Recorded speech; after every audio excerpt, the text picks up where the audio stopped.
नमस्कार। प्रादेशिक समाचार के साथ मैं पूनम करकेट्टा। पहले मुख्य समाचार। देश के नए उपराष्ट्रपति के चुनाव के लिए आज मतदान होगा। एनडीए से जगदीप धनखड़ और विपक्ष से मार्गरेट अल्वा हैं उम्मीदवार। न्यायाधीश उत्तम आनंद हत्याकांड में धनबाद सीबीआई की विशेष अदालत आज सुनाएगी फैसला। दोनों आरोपित हत्या और साक्ष्य छिपाने के दोषी करार। राष्ट्रीय परीक्षा एजेंसी ने झारखंड समेत 13 राज्यों के 53 केंद्रों पर आज होने वाली सीयूईटी यूजी प्रवेश परीक्षा की स्थगित। अब 12 से 14 अगस्त के बीच होगी यह परीक्षा। और बर्मिंघम में राष्ट्रमंडल खेलों के 8वें दिन कुश्ती में बजरंग पूनिया, दीपक पूनिया और साक्षी मलिक ने भारत के लिए स्वर्ण पदक जीते। और अब समाचार विस्तार से। देश के नए उपराष्ट्रपति के चुनाव के लिए आज मतदान होगा। मतदान संसद भवन में सुबह 10 बजे से शाम 5 बजे तक चलेगा। जगदीप धनखड़ उपराष्ट्रपति पद के लिए राष्ट्रीय जनतांत्रिक गठबंधन एनडीए के उम्मीदवार हैं, जबकि मार्गरेट अल्वा विपक्ष की उम्मीदवार हैं।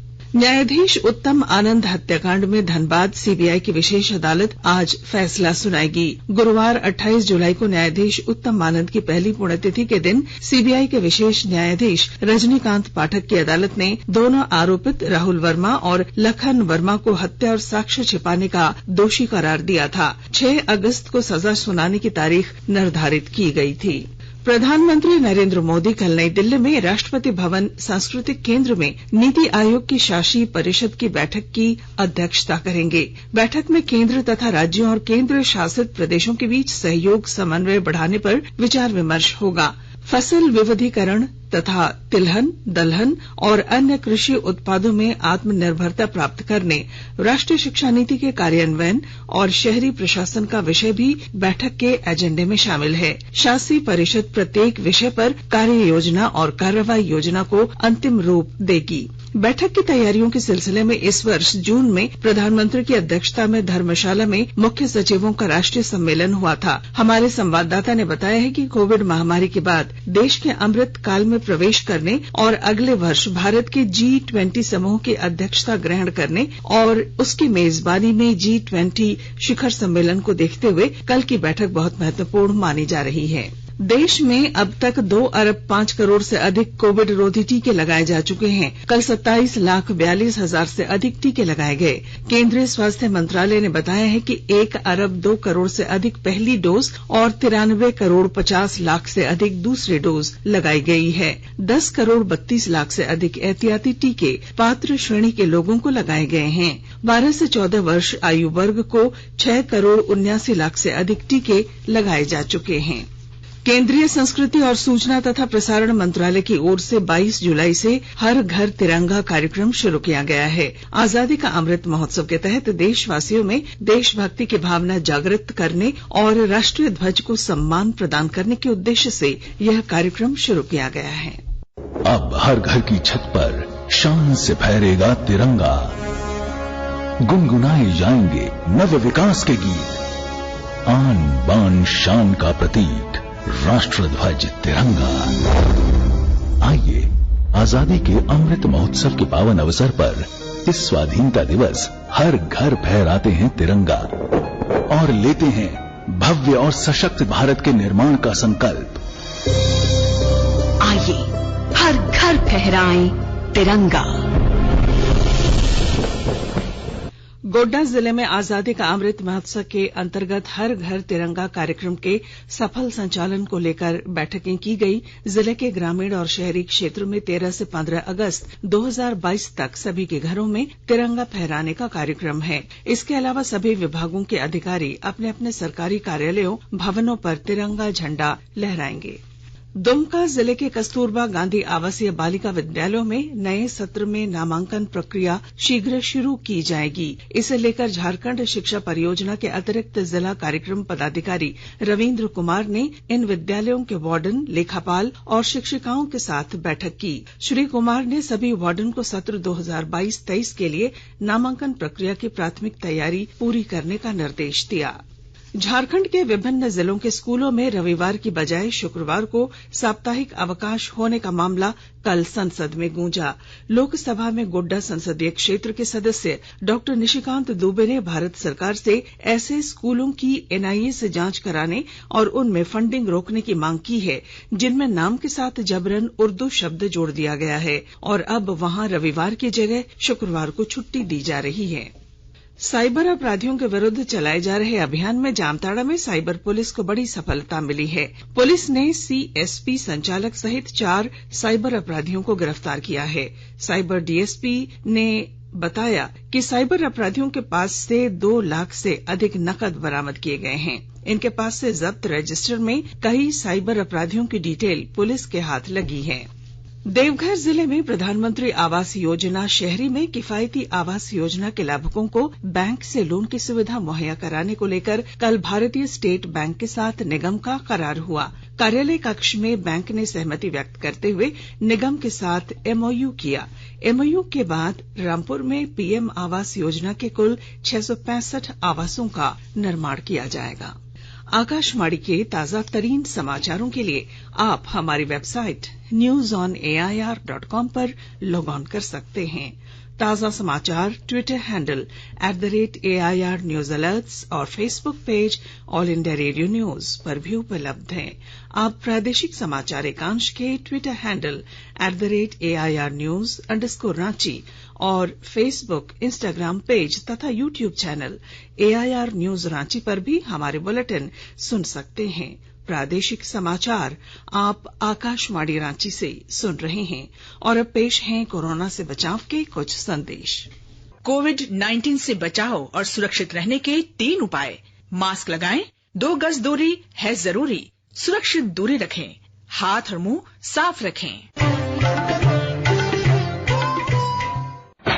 चलो मिलकर एक शुरुआत करें, चलो एक फैसला आज करें, मास्क नहीं तो टोकेंगे, कोरोना को रोकेंगे, चलो एक इरादा करते हैं, चलो कुछ वादा करते हैं, मास्क नहीं तो टोकेंगे, कोरोना को रोकेंगे। भारत सरकार द्वारा जनहित में जारी। प्रादेशिक समाचार में आपका फिर स्वागत है। राष्ट्रीय परीक्षा एजेंसी ने सूचित किया है कि स्नातक पाठ्यक्रम में प्रवेश के लिए आज होने वाली साझा विश्वविद्यालय प्रवेश परीक्षा CUET यूजी प्रशासनिक और तकनीकी कारणों से 13 राज्यों के 53 केंद्रों पर स्थगित कर दी गई है। एनटीए ने एक बयान में कहा कि स्थगित परीक्षा अब 12 से 14 अगस्त के बीच होगी। इसके लिए समान प्रवेश पत्र मान्य होगा। परीक्षार्थियों को परीक्षा स्थगित होने के बारे में SMS और ईमेल के जरिए सूचित कर दिया गया है। उम्मीदवारों को परीक्षा से संबंधित अद्यतन जानकारी के लिए एनटीए की वेबसाइट देखते रहने को कहा गया है। जिन केंद्रों पर परीक्षा स्थगित की गई है उनमें झारखंड के बोकारो, जमशेदपुर और रामगढ़ शामिल हैं। राष्ट्रीय परीक्षा एजेंसी 15 जुलाई से 20 अगस्त तक देश के लगभग 259 शहरों और विदेश के 9 शहरों में 489 परीक्षा केंद्रों पर CUET यूजी का संचालन कर रहा है। धनबाद स्थित IIT ISM का 41वां दीक्षांत समारोह 13 और 14 अगस्त को पेन मैन ऑडिटोरियम में आयोजित किया जाएगा। 13 को झारखंड के राज्यपाल रमेश बैस कार्यक्रम के मुख्य अतिथि होंगे। इन 2 दिनों में 2 सत्र 2019-20 और 2020-21 के 3637 छात्रों को डिग्री मिलेगी। 114 छात्रों को गोल्ड मेडल और 19 छात्रों को सिल्वर मेडल मिलेगा। प्रबंधन ने दोनों सत्र के लिए मेडल पाने वाले छात्र छात्राओं की सूची जारी कर दी है। धनबाद में IIT ISM का निरसा कैंपस स्किल सेंटर और रिसर्च पार्क बनेगा। IIT के निदेशक प्रोफेसर राजीव शेखर ने प्रेस वार्ता में बताया कि ISM के इस दूसरे कैंपस में रिसर्च के साथ ही प्रतिभाओं को तराशने का काम होगा। उन्होंने कहा कि यहां एक आर्टिफिशियल माइंस भी बनाया जाएगा। यह एक तरह से वास्तविक अंडरग्राउंड खदान की तरह होगा। छात्र और प्रोफेसर्स पहले यहां सभी मानकों को परखेंगे, प्रयोग करेंगे। इसके बाद असली माइंस में प्रयोग या शोध पर काम होगा। इधर बीते दिनों जारी रैंकिंग में IIT को परसेप्शन में कम अंक मिलने पर निदेशक ने इसमें सुधार की बात कही है। गिरिडीह में अवैध उत्खनन और परिवहन को रोकने के लिए जिला प्रशासन गंभीर है। आर्थिक अपराध को रोकने के लिए कई निर्णय लिए गए हैं। विस्तृत ब्यौरे के साथ हमारे संवाददाता। गिरिडीह में आर्थिक अपराध को रोकने के लिए जिला टास्क फोर्स ने 4 स्थानों पर चेक नाका बनाने का फैसला किया है। उपायुक्त नमन प्रेस लकड़ा की अध्यक्षता में हुई बैठक में एसपी अमित रेणु ने आर्थिक अपराधियों के विरुद्ध सख्ती बरतने का आदेश सभी डीएसपी को दिया है। बैठक में बताया गया कि 1 माह के भीतर गिरिडीह में अवैध उत्खनन एवं परिवहन करते हुए 76 वाहन एवं मशीन जब्त किया गया है। कोयला, पत्थर एवं बालू से संबंधित अपराधों में लिप्त 96 लोगों के विरुद्ध सभी संबंधित थानों में एफआईआर दर्ज किया गया है तथा आधा दर्जन माइका फैक्ट्री को सील किया गया है। बनियाडीह सीसीएल क्षेत्र में कोयला का अवैध उत्खनन रोकने के लिए सीआईएसएफ की तैनाती हेतु प्रस्ताव भेजने का निर्णय लिया गया। रमेश प्रभाकर, आकाशवाणी समाचार, गिरिडीह। सामाजिक न्याय और अधिकारिता मंत्रालय ने वरिष्ठ नागरिकों के राष्ट्रीय पुरस्कार वयोश्रेष्ठी सम्मान 2022 के लिए नामांकन आमंत्रित किए हैं। 1 अक्टूबर को अंतर्राष्ट्रीय वृद्ध दिवस के अवसर पर यह पुरस्कार 13 श्रेणियों में वरिष्ठ नागरिकों के लिए काम करने वाले लोगों को प्रदान किया जाएगा। नामांकन वेबसाइट awards.gov.in पर इस महीने की 19 तारीख तक डाले जा सकते हैं। इस संबंध में ज्यादा जानकारी मंत्रालय की वेबसाइट socialjustice.gov.in पर उपलब्ध है। साहिबगंज जिले में आजादी के अमृत महोत्सव के अवसर पर चल रहा 60 दिवसीय प्रशिक्षण कार्यक्रम पशु मित्र का समापन हो गया। भारतीय स्टेट बैंक ग्रामीण स्वरोजगार प्रशिक्षण संस्थान के माध्यम से इसका आयोजन किया गया था। यह प्रशिक्षण प्राप्त कर प्रशिक्षु अपने क्षेत्र में पशुपालकों के पशुओं की चिकित्सा पर स्वरोजगार के क्षेत्र में आत्मनिर्भर बन सकते हैं। कार्यक्रम के दौरान गौपालन, मुर्गी पालन, बकरी पालन, शूकर पालन का भी प्रशिक्षण दिया गया।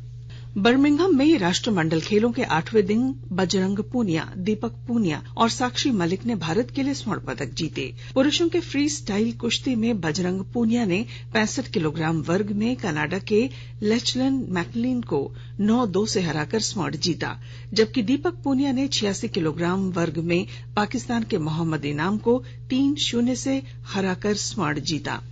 मोहित अग्रवाल ने 125 किलोग्राम फ्री स्टाइल कुश्ती में जमैका के एरोन जैक्सन को हराकर कांस्य जीता है। महिला फ्री स्टाइल वर्ग में साक्षी मलिक ने 62 किलोग्राम वर्ग में कनाडा की गोडिनेस गोंजालेस को हराकर स्वर्ण पदक जीता। अंशु मलिक को 57 किलोग्राम वर्ग में नाइजीरिया की फोलासाडे अदेक्यूरोए से 3-7 से हारने पर रजत पदक से संतोष करना पड़ा।